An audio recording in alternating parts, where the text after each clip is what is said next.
ইতিমধ্যে ওনাকে একজন এসে কানে কানে বলল যে মরিস আর বুকাইরি, তুমি যে এই মমিটাকে নিয়ে রিসার্চ করছো, তুমি কিন্তু আবার কোরআনের মতো করে রিসার্চ করো না, কোরআনের মধ্যে কিন্তু এই ব্যাপারে কিছু আছে। তখন মরিস আর বুকাইরি উনি একটু মাথাটা নাড়ালেন, একটু ভাবতে লাগলেন, কোরআনের মধ্যে রামসিস দ্বিতীয় মমি সম্পর্কে কি আর থাকবে। তখন মরিস আর বুকাইরি বিশ্বাসকে আরো গভীর করলেন। উনি প্রথমত আবিষ্কার করলেন যে রামসিস দ্বিতীয় তার মৃত্যু হয়েছে লবণ পানিতে, অর্থাৎ সমুদ্রের মধ্যে। উনি কিছুটা বিশ্বাস হতে লাগলো যে সমুদ্রের মধ্যে হয়েছে, এই কারণে তো শরীরের মধ্যে লবণ। উনি অন্য জগতে চলে গেলেন, ওনার স্মৃতিশক্তি, ওনার ভাবমূর্তি, ওনার বিশ্বাস আর কাজে আসছে না। যদি চাচ্ছেন যে বিশ্বাস করতে পারতেছেন না। পরবর্তীতে উনি দেখেন তাওরাতের মধ্যে যে এই রামসিস দ্বিতীয় সম্পর্কে কিছু কাহিনী আছে কিনা। উনি ইতিমধ্যে জেনেছিলেন যে রামসিস দ্বিতীয় ফেরাউন। উনি দেখলেন যে না, তাওরাতের মধ্যে বেশি কিছু লেখা নাই, শুধু এতটুকু বলা আছে যে ফেরাউনের সাথে মুসা আলাইহিস সালামের যুদ্ধ হয়েছিল। উনি তাওরাত বাদ দিলেন, ইনজিলে খুঁজলেন, দেখি ইনজিলের মধ্যে এই ফেরাউন সম্পর্কে কিছু আছে কিনা। দেখি ইনজিলের মধ্যে শুধু এতটুকু কথা আছে যে মুসা আলাইহিস সালামের সাথে ফেরাউনের যুদ্ধ হয়েছিল এবং আল্লাহ তাআলা ফেরাউন বাহিনীকে পরাস্ত করেছে, তাদেরকে হারিয়ে দিয়েছে, কিন্তু মৃত্যু কিভাবে হয়েছে সেটা জানে না। তখন উনি কিছু মুসলিম ডক্টরদের সাথে আলোচনা শুরু করল। উনি জিজ্ঞাসা করল যে ফেরাউনের মৃত্যু কিভাবে হয়েছে, এর সম্পর্কে কোরআনে কিছু বর্ণিত আছে? তখন বলে অবশ্যই আছে। বলে কি? তখন মুসলিম ডক্টর আয়াতটি পড়তে লাগলো,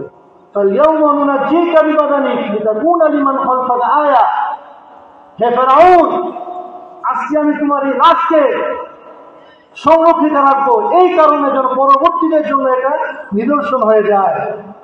উনি আয়াতটি পড়তে লাগলেন, আর যখন তার সামনে এই চাক্ষুষ প্রমাণ দেখলেন, তখন ওনার ভিতরে বিশ্বাস আসলো যে তাওরাত, ইনজিল এগুলো একটি মুকাম্মাল নয়, একমাত্র কুরআনই কি না, বাস্তব প্রমাণ ওনার সামনে। উনি কোরআনের আয়াত করলেন আর দেখলেন যে ফেরাউনের যে লাশ এটা ওনার সামনে, তখন উনি বিশ্বাস করলেন যে না, কুরআনই সত্য।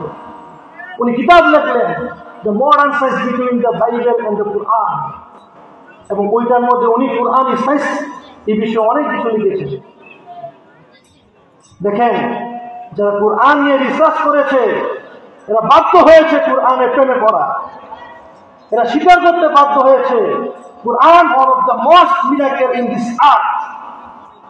কোরআনই হলো পৃথিবীর মধ্যে একমাত্র কি মুজিজা যেটা এখনো বহাল আছে।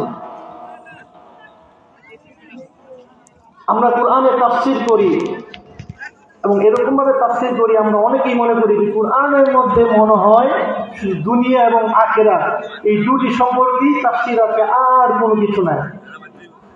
কেউ এই চিন্তাও করে না যে কোরআন এটাকে আমরা যেভাবেই দেখব, যদি আমরা কোরআনকে এইভাবে চিন্তা করি যে এটা একটা সায়েন্সের কিতাব, দেখবেন সায়েন্স সম্পর্কে কোরআনের মধ্যে অনেক তথ্য আছে। যদি আমরা কোরআনকে চিন্তা করি যে আমরা এমব্রিওলজি সম্পর্কে কিছু জানবো, ভ্রূণ তথ্য নিব কোরআন থেকে, দেখবেন কোরআনের মধ্যে ভ্রূণ তথ্যও আছে। আমরা যদি কোরআনকে এই দিক থেকে বিশ্বাস করি যে কোরআন হলো একটা ইতিহাসের কিতাব, যেটি বিভিন্ন ইতিহাস তুলে ধরেছে, দেখবো কোরআনই একমাত্র ইতিহাসের কিতাব। কোরআনের মধ্যে এরকম কিছু ইতিহাস লেখা আছে যেটা অন্য কিতাবের মধ্যে লেখা নাই। আমরা যদি থিওলজি নিয়ে চিন্তা করি যে কোরআনের মধ্যে থিওলজি সম্পর্কে কি আছে, ধর্মবিদ্যা সম্পর্কে কি আছে, দেখবেন সমস্ত ধর্ম সম্পর্কে কোরআনের মধ্যে অনেক কিছুই আছে। আমাদের চিন্তাধারা যেখানে শেষ, কোরআনের রিসার্চ ওইখান থেকে শুরু। আমি আপনাদের সামনে কোরআনে কিছু মডার্ন সায়েন্স সম্পর্কে যে মডেলগুলো আছে কিছু তুলে ধরব।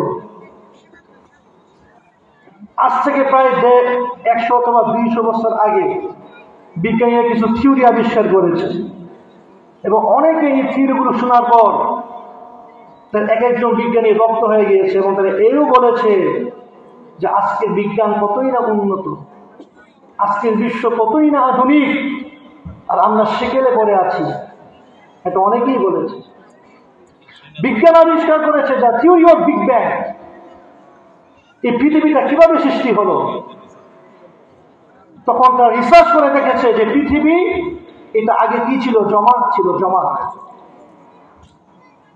এটার মধ্যে একটা বিস্ফোরণ হয়, হওয়ার কারণে একটি বিস্ফোরণ ঘটে যায়, তখন পৃথিবীর সৃষ্টি হয়। এটা আবিষ্কার করেছে কয় বছর আগে? সর্বোচ্চ 200 বছর আগে।